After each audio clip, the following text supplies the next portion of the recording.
34. Cultural Atheism. The political atheist believes that a good society can be built without God, who is the sole source of all goodness. This is the great heresy of the modern age. It is the assumption that the idea of the good is somehow independent of God and is the common property of all being. Not even being exists as such. All created being derives its existence from God, and any moral attributes possessed by men come from faithfulness to God and His law. As men depart from God and His law, they depart also from truth, justice, morality, and meaning. They forsake the good in forsaking God. To believe that there can be goodness and truth outside of God's law and in contempt of His order is polytheism. It is the assumption that the universe is really a multiverse, containing many varieties of order and of the good. Man then has an option of orders to choose from, and each represents a viable order. This is an assertion of the validity of religious pluralism. To believe that there are many varieties of truth, so that what is true in one sphere of religion is not true in another.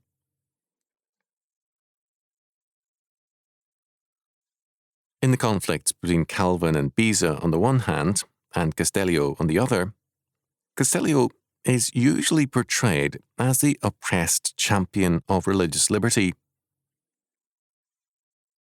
Calvin and Beza saw him as the proponent of skepticism. Castellio believed that righteousness was an inward condition, but for him this meant that the criterion of morality became subjective. Morality and conscience were seen by him in relativistic terms. Although Castellio is viewed as a humble liberal, he saw reason as a principle of continuous revelation, so that he could easily supplement Scripture with his own mind. In his own words, reason, I say, is a sort of eternal word of God. According to reason, Jesus Christ Himself, the Son of the living God, lived and taught. In the Greek, He is called logos, which means reason or word. These are the same, for reason is a kind of superior and eternal word of truth, always speaking. The implication is that reason is something all men can tap into, intellectuals in particular, and thereby rise above and or correct Jesus by their own connection with or embodiment of that superior and eternal word of truth, always speaking. If this logos, or reason, is always speaking, then it is likely that, with the passing of time, it will speak with greater clarity and truth in enlightened men. This was the premise of the Enlightenment. Castellio assigned the doctrines of the Trinity, predestination, and the nature of the afterlife to non-essentials. Beza answered, Bellius says that publicans and sinners were saved without these beliefs. O unheard of impudence! Saved by him on whom they had not called?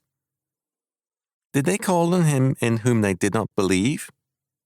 Did they believe in him whom they had not known? If Christ is not in heaven, how can he be our high priest? If he be not co-eternal and consubstantial with the Father, how can he be our Saviour? Castellio was more a champion of religious indifference than religious liberty. Like Hindu thoughts and also Ralph Waldo Emerson, he believed that a neutral realm of reason, ideas, or being existed which all men could tap into to create their own versions of order. Supposedly, this one common realm makes for a true monotheism, when, in reality, it is the basic premise of all polytheism. Reason, Logos, Brahma, or whatever other name is given to this realm, provides not a given and mandatory order to all men, but rather the power to be their own gods and creators and to fashion their own truth and orders. Polytheism is simply a form of atheism, as are all faiths which follow thinkers like Castellio and Emerson. Alexis de Tocqueville's concern with the rise of democracy was a philosophical and religious one. Modern thought was stressing liberty and equality. Could the two coexist? Tocqueville questioned that they could. For the principle of equality begets two tendencies. The one leads men straight to independence and may suddenly drive them into anarchy. The other conducts them by a longer, more secret but more certain road to servitude. Nations readily discern the former tendency and are prepared to resist it. They are led away by the latter without perceiving its drift. Hence, it is peculiarly important to point it out. In a democracy, people believe that supreme power should come from the people and be constituted in the state. The effect of this, besides denying God's supreme power, is to undermine all other agencies, such as the family and the church. Power is centralized where the people are most represented, so that, if the family or the church, which are limited in their scope as popular representations, should come into conflict with the state must prevail. For this reason, the democratic state eventually wars against all other institutions, and then all independent men. In time, every central government worships uniformity. More and more control over peoples and institutions is wrested from them by the state. Everywhere, the state acquires more and more direct control over the humblest members of the community and a more exclusive power of governing each of them in his smallest concerns. All agencies other than the state are progressively weakened. As the state grows in power, private businesses must increase their power to cope with the state. As private persons become more powerless by becoming more equal, they can effect nothing in manufactures without combination. But the government naturally seeks to place these combinations under its own control. Centralization occurs in many spheres as men organize to protect themselves against the state. For de Tocqueville, the spirit of freedom in the modern age was a corrosive one because it quote-unquote freed men from their heritage, families, associations and churches to make them slaves of the state. Historically, in Christendom, government has meant the self-government of the Christian, the family, the school, one's vocation, the church, the various associations of society and its peoples, and finally, civil government, one form of government among many. All except civil governments were being dissolved by democracy, and the United States was no exception. Tocqueville held. This led me to think that the nations of Christendom would perhaps eventually undergo some sort of oppression like that which hung over several of the nations of the ancient world. De Tocqueville saw no return to the past, to the older order. The question now was, how to make liberty proceed out of that democratic state of society in which God has placed us. He saw that printing has accelerated the progress of equality, and it is also one of its best correctives. De Tocqueville concluded, indecisively but hopefully, I am aware that many of my contemporaries maintain that nations are never their own masters here below, and that they necessarily obey some insurmountable and unintelligent power arising from anterior events, from their race or from the soil and climate of their country. Such principles are false and cowardly. Such principles can never produce aught but feeble men and pusillanimous nations. Providence has not created mankind entirely independent or entirely free. It is true that around every man a fatal circle is traced beyond which he cannot pass, but within the wide verge of that circle he is powerful and free. As it is with man, so with communities. The nations of our time cannot prevent the conditions of men from becoming equal, but it depends upon themselves whether the principle of equality is to lead them to servitude or freedom, to knowledge or barbarism, to prosperity or to wretchedness.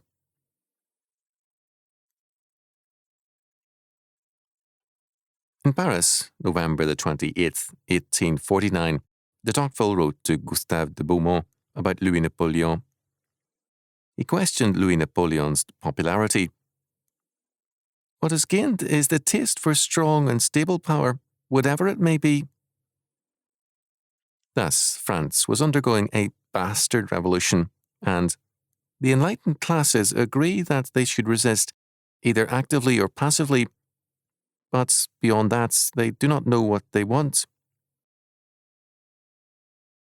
They do not know what they want? Precisely. Given the polytheism of the modern era, all faiths, ideas, and ends are equal, and this daily becomes more evident. What was once abhorred in the Soviet Union and Nazi Germany becomes more and more acceptable to all nations in varying degrees, and why not? If all faiths are equally valid, then all are equally acceptable in time. A polytheistic world sooner or later tolerates almost anything, except the one true God. Instead of one body of truth, there are many truths.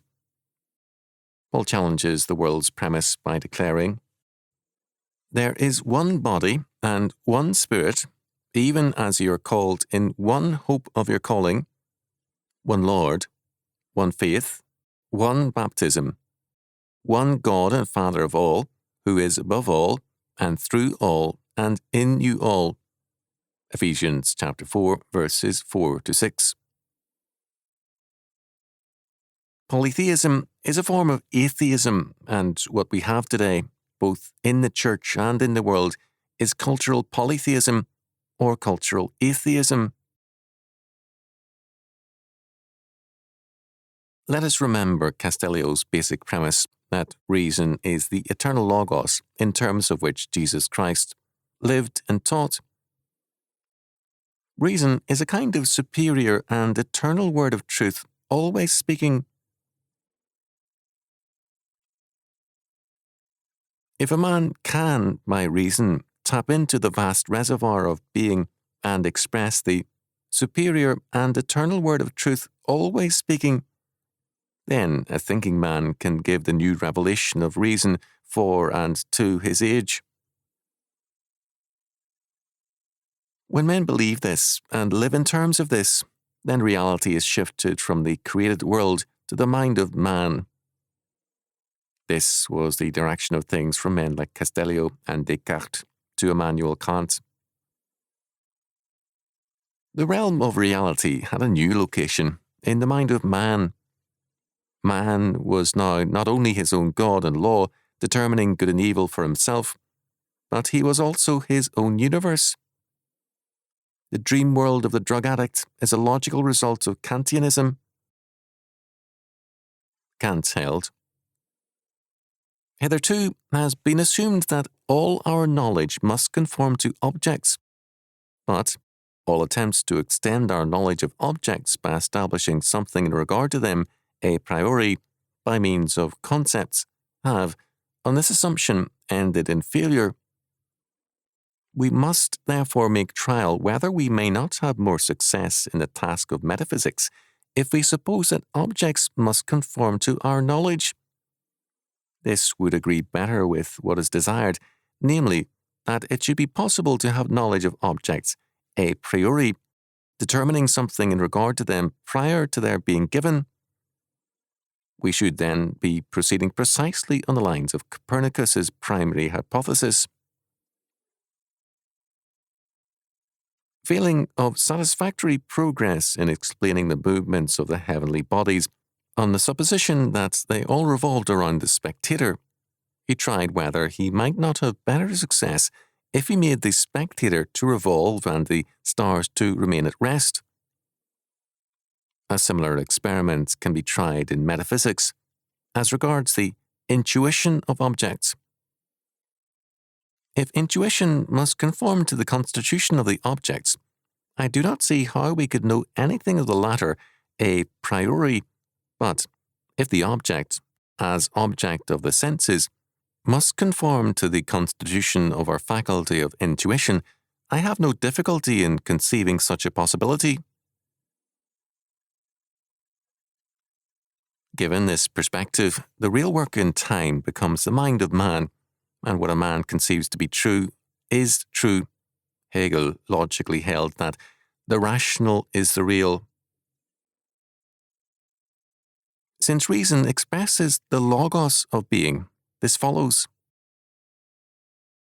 Logically also, the living theatre members in the 1970s and on held that life is theatre, and theatre is their life. As one of the performers said, acting is not make-believe, but living exquisitely in the moment. The world of the mind and its imagination has replaced God's reality. This is cultural atheism. Cultural atheism or polytheism leads to moral indifferentism, because all values are equal and all roads lead to the same end. Moral indignation, then, is held to be naive and simple-minded, because there is no exclusive truth, only a realm of many personal beliefs as we each develop our own reason and logos. Ralph Waldo Emerson's poem, Brahma, clearly expresses this rejection of all exclusive truth and meaning. If the red slayer thinks he slays, or if the slain thinks he is slain, they know not well the subtle ways. I keep and pass and turn again. Far or forgot to me is near. Shadow and sunlight are the same. The vanished gods to me appear, and one to me are shame and fame. They reckon ill who leave me out. When me they fly, I am the wings. I am the doubter and the doubt, and I the hymn the Brahmin sings. The strong gods pine for my abode, and pine in vain the sacred seven.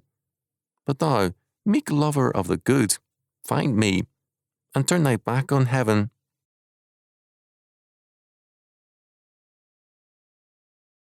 The simple-minded devotees of Emerson do not stop to think that murder is reduced to nothing, because living and dying are equally meaningless, as are shame and fame. All things are one.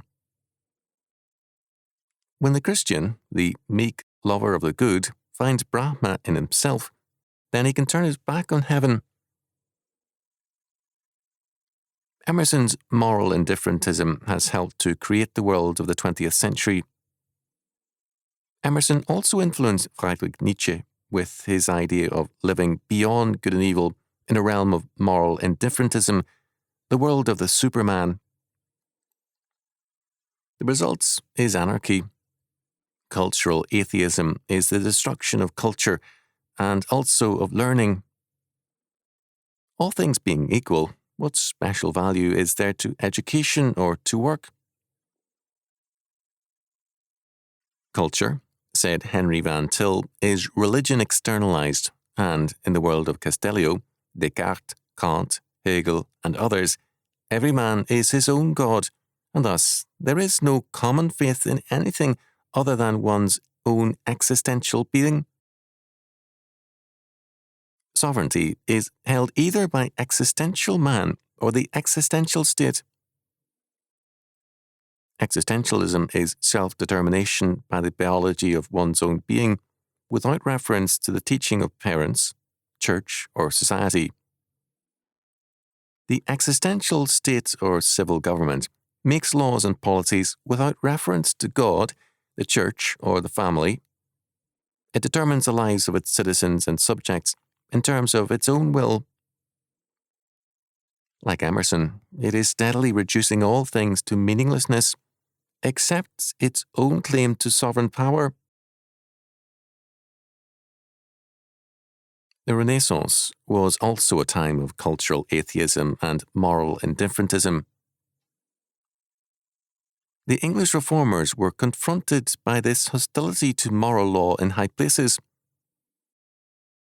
Thomas Bacon wrote for the 2 books of homilies against adultery, and, in passing, cited how other cultures had legislated very, very strongly and harshly against adultery in order to preserve society. Bacon wrote, "Thus have we heard how God punisheth the sin of adultery. Let us now hear certain laws which the civil magistrates devised in divers countries for the punishment thereof, that we may learn how uncleanness hath ever been detested in all well-ordered cities and commonwealths, and among all honest persons. The law amongst the Leprians was this, that, when any were taken in adultery, they were bound and carried 3 days through the city, and afterward, as long as they lived, were they despised, and with shame and confusion counted as persons void of all honesty. Among the Lucretians, the adulterers had both their eyes thrust out. The Romans in times past punished whoredom, sometime by fire, sometime by sword. If a man among the Egyptians had been taken in adultery, the law was that he should openly, in the presence of all the people, be scourged naked with whips unto the number of 1,000 stripes. The woman that was taken with him had her nose cut off, whereby she was known ever after to be an whore, and therefore to be abhorred by all men.